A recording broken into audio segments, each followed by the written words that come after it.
In a quiet neighborhood just outside of Portland, Oregon, everyone knew Eloise, the local florist with an eye for color and a heartwarming smile. Her tiny shop, Petals and Ivy, had stood for over 20 years. Birthdays, funerals, anniversaries. Eloise had a bouquet for every occasion and a memory for every face. But one summer evening, her name would appear in headlines for a reason no one could have imagined. It started with a police report. A local businessman, Richard Vale, was found dead in his home office, an apparent poisoning. His assistant discovered the body slumped over a desk, beside a nearly empty glass of wine, and a note that read, "Forgive me. I should have never taken what wasn't mine." The case seemed open and shut. Suicide. But something felt off. Richard's daughter, Melanie, swore her father would never kill himself. She described him as cold, calculating, yes, but never remorseful. Then came the twist. The wine had traces of oleandrin, a lethal compound found in the oleander plant, rare, bitter, and difficult to detect. And just that morning, Richard had received a flower delivery. A single delicate arrangement in a crystal vase. Tulips, baby's breath, and nestled between them, oleander. It didn't take long for the police to trace the delivery back to Petals and Ivy.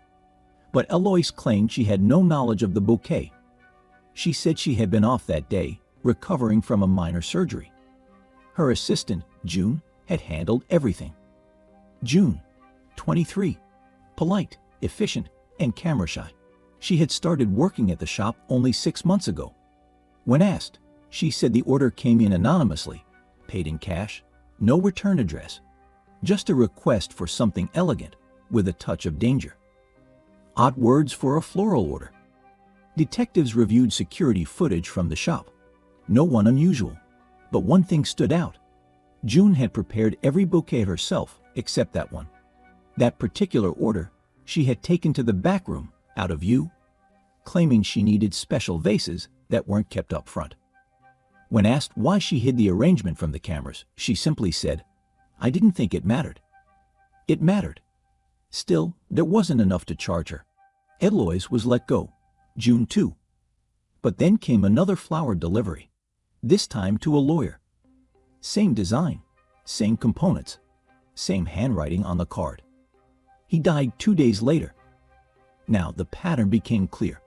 Both victims were connected. They had worked together on a court case 6 years earlier.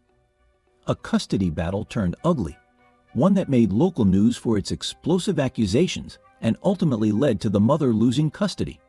The mother's name, Clara Reese.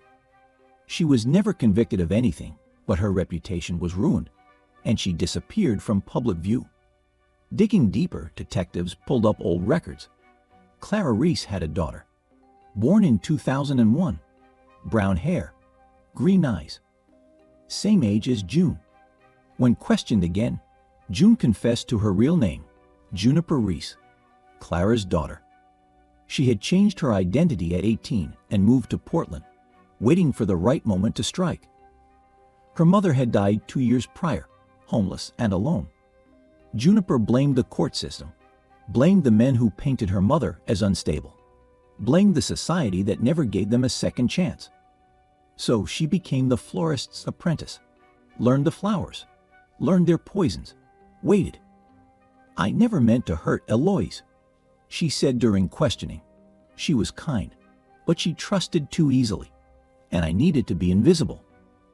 In the final twist, police found a third bouquet already en route, addressed to a retired judge living in the next town over. He had been the one to rule on Clara's case. Juniper didn't resist arrest. She simply smiled and said, "That delivery won't make it.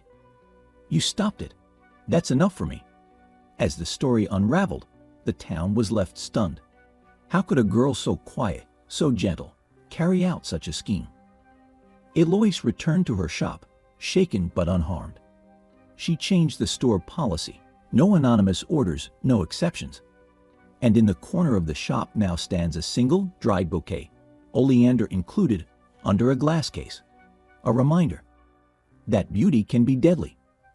And revenge, no matter how fragrant, always leaves behind a scent.